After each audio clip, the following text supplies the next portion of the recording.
Ooh, we have some weird lighting in here.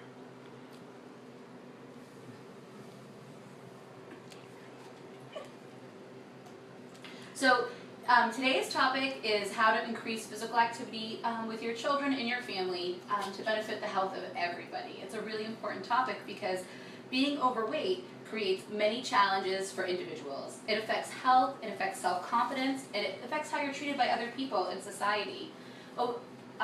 Obesity isn't a lifestyle that we would consciously choose for our children, but it's becoming an epidemic in our country.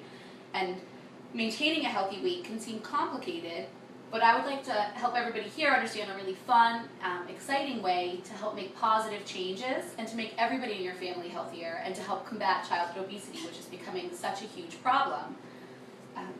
The Journal of Legal Medicine reported in 2011 that obesity is actually on track to derail the current longevity historical trend, which means that, generally speaking, each generation lives longer than the generation before them until now. Statistically, the generation that is coming up in the world is not predicted to live as long as their parents. And one of the major factors is obesity. The health risks of obesity, they kill 2.6 million people every year around the world every year. A child whose body mass index is 95% or higher than the rest of the children in their age group and of the same gender is considered obese. And this is a condition that now applies to 1 in 6 children. That is 3 times higher than it was 30 years ago.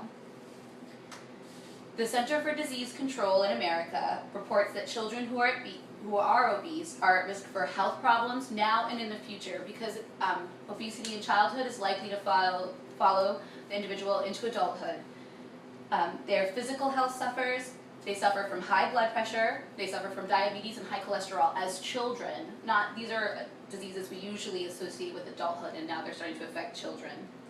They also suffer socially and emotionally. Overweight and obese children have less friends.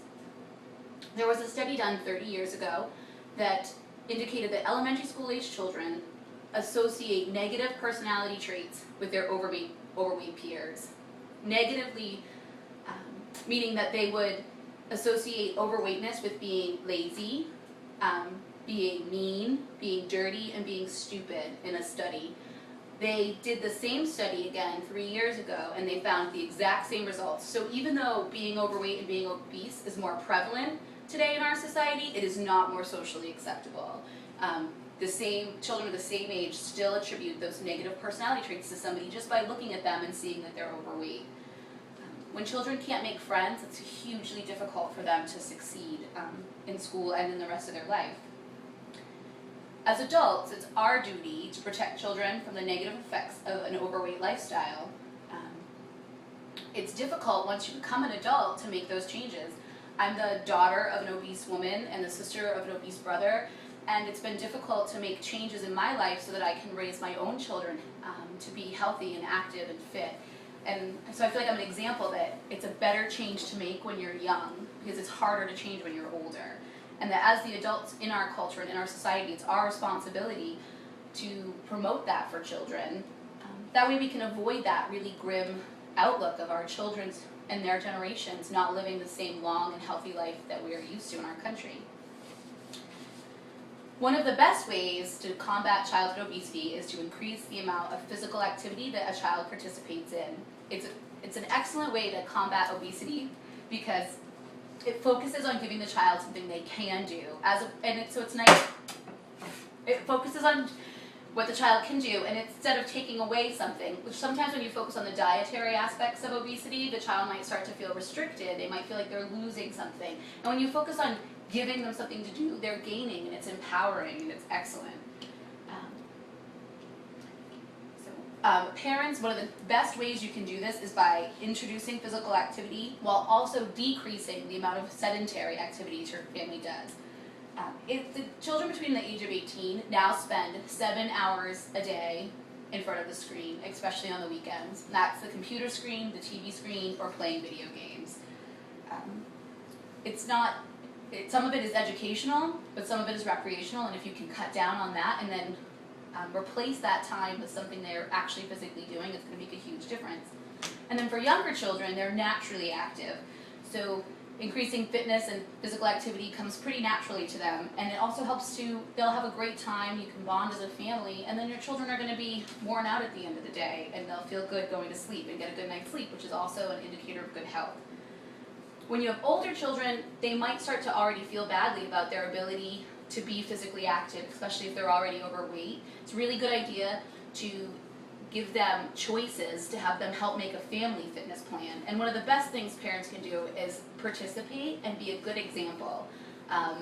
Go out and play with your children, walk your dog, and plan family vacations and outings around being physically active. It's really important. If you come up with a fitness plan with an older child and you work in goals and then rewards for meeting those goals, they're going to be really excited about doing it.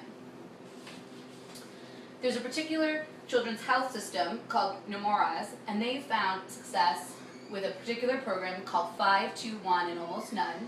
It helps with children's abilities to monitor their physical activity. In the state of Delaware in 2010, they were actually able to slow the increase of childhood obesity by implementing this program. And essentially what they're asking people to do is to limit their recreational screen time to 2 hours and then increase their physical activity to a minimum of 1 hour a day. And this has had a huge effect and impact in states, especially Delaware, where it was heavily researched and the program was really well promoted to parents and families. Many people feel like maybe their children don't have time for that recommended 1 hour of daily activity, but it's really important that you find that time, especially when you consider you could decrease the screen time so it's already there. Just shifting 1 or 2 hours a day, if you add that up over the course of a week, that's 7 hours. Over the course of the month, that's more than 7 hours.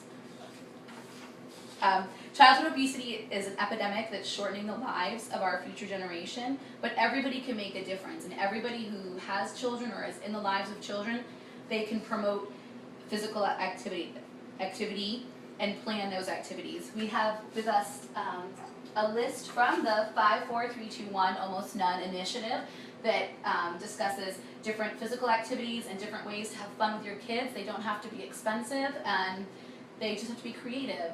So I really hope that today everybody will go home, they can walk their dogs and play with their children and help our whole country have a better, healthier future. Oh.